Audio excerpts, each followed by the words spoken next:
Austin, a very good afternoon to you. Happy New Year. Happy New Year to you, Mike. What do you make, first of all, of the reaction of the world? Because it is a bit strange, it seems to me, that, you're going to say to people who are coming to a country where a large number of our own citizens, and certainly in the United States as well, of people are vaccinated, the COVID sort of... shall we say, the particular version of it that we're going to get is a version of Omicron, we think, which isn't that dangerous. Is there any point to testing people? Well, I don't think so. I mean, I think that there's two things, isn't there? One is that you've got a situation in China where we've been critical of the lockdown in China because of its idiocy and its continuation. And as it shows, the lockdown actually served no benefit because as soon as they came out, they had no natural immunity anyway, and so they all caught COVID. But so you have one situation where the Chinese people, of all the countries in the world, China, the authoritarian one-party state, was the one where popular protest got rid of COVID lockdown. Incredible, isn't it? It's astounding. And something to be celebrated. So that longing for kind of freedom or to re-engage in civil society is now being looked upon by the West as something which is something to be fearful of. So, the idea that we should maybe not celebrate that, and maybe China's got a point in maybe restricting them or locking them up a little bit further. And if they don't do it, then obviously we're going to introduce kind of a track and trace system. We'll monitor them when they get on the airplane. In some respects, Britain is saying we're not going to monitor them when they get off the airplane. Right. That's why people are now kind of critical of it. But what does that mean? I mean, maybe we monitor them when they get off the plane, but if they then have it takes a couple of days maybe to take effect, and maybe we follow them. This is, China would be delighted by this strategy of monitoring and following people down the street to see if they're ill, or if they're doing anything nefarious. So, I mean, I'm with Chinese people on this one. That I do think that they've managed to achieve something. It took them a long time, but good on them for seeing freedom as in advance of mask wearing and social distancing and lockdowns. So, yes, and isn't it a bit ironic that as they do that, we're kind of now having another conversation about whether we should wear masks, which is even more ironic.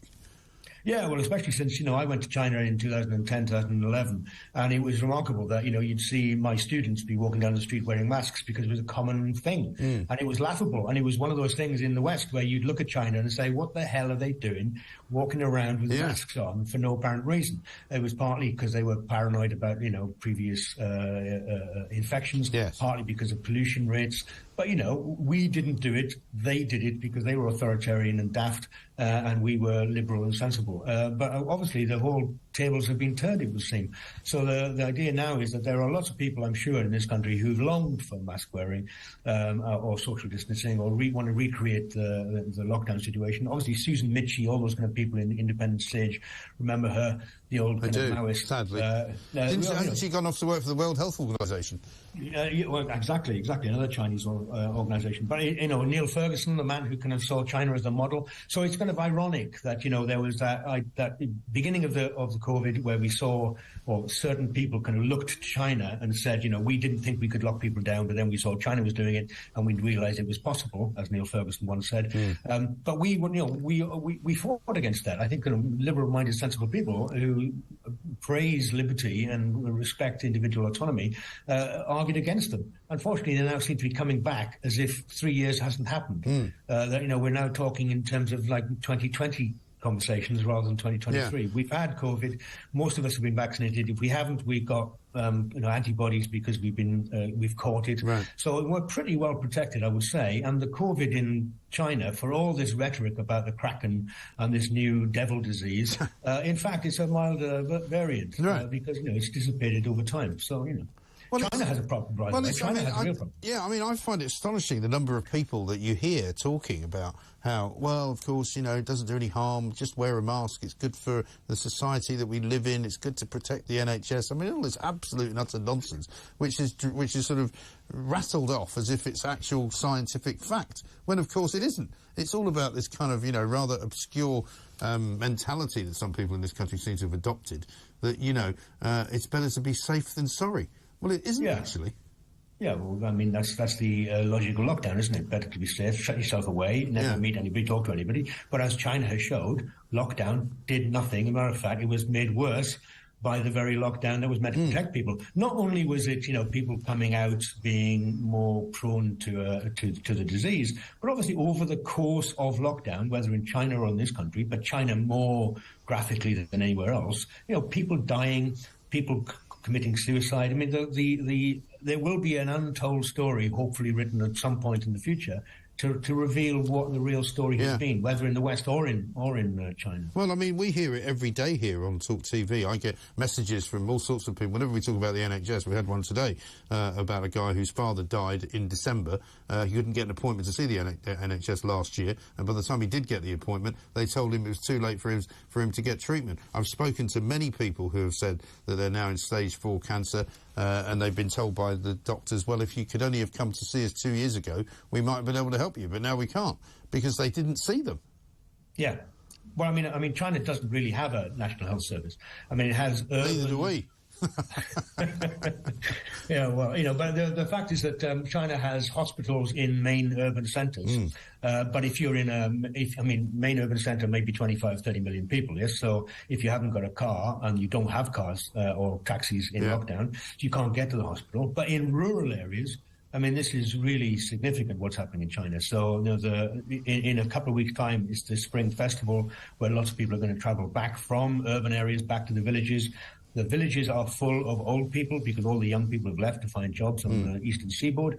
So there will be, it's a real problem in China. That's to be said. But obviously, that's the fault of the Chinese system and the Chinese state, which A, refused to organize vaccination, B, had a crap vaccination program when they did use it, and C, has kind of really ignored the plight of problems, thinking that lockdown would solve all the problems for them. Yeah. So, there is a growing situation in China which we need to be mindful of.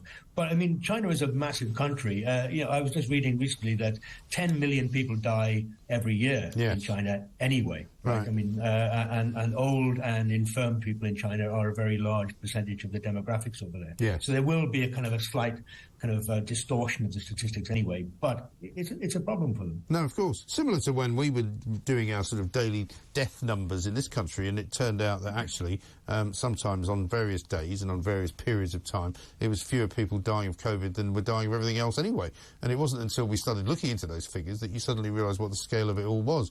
And that's why I find it incredible that anybody would ever consider going back into any sort of mentality of mask wearing and, hiding out in your house, because none of it worked. Exactly. But I mean, the statistical thing, remember remember the days when we used to think back and say, why don't they tell us how many people died of COVID rather than with COVID? We still say it. We now still say it, yeah, but China, funnily enough, for their own purposes, admittedly, but they have changed the way that they calculate COVID deaths to be with COVID. Of COVID, not with COVID. So if it's a pulmonary or a severe respiratory disease that you die of and you have COVID, then they will count it. If you fall down and you have you crack your skull and you die in hospital, but you catch COVID, they don't count it. Now, there's lots of people in the West, all those kind of medics who are kind of part of the SAGE franchise, who are now saying, how dare China change the statistical analysis and give us false data, whereas in fact, in some respects, they're giving us truer data than we had over here. Right, absolutely right. Austin, good to talk to you. Some common sense, as ever. Thank you very much indeed. Austin Williams, founder of Future Cities Project, author of China's Urban Revolution. They're talking about how the Chinese have kind of bizarrely become world leaders in actually citizen-led opposition to government policy. Who knew?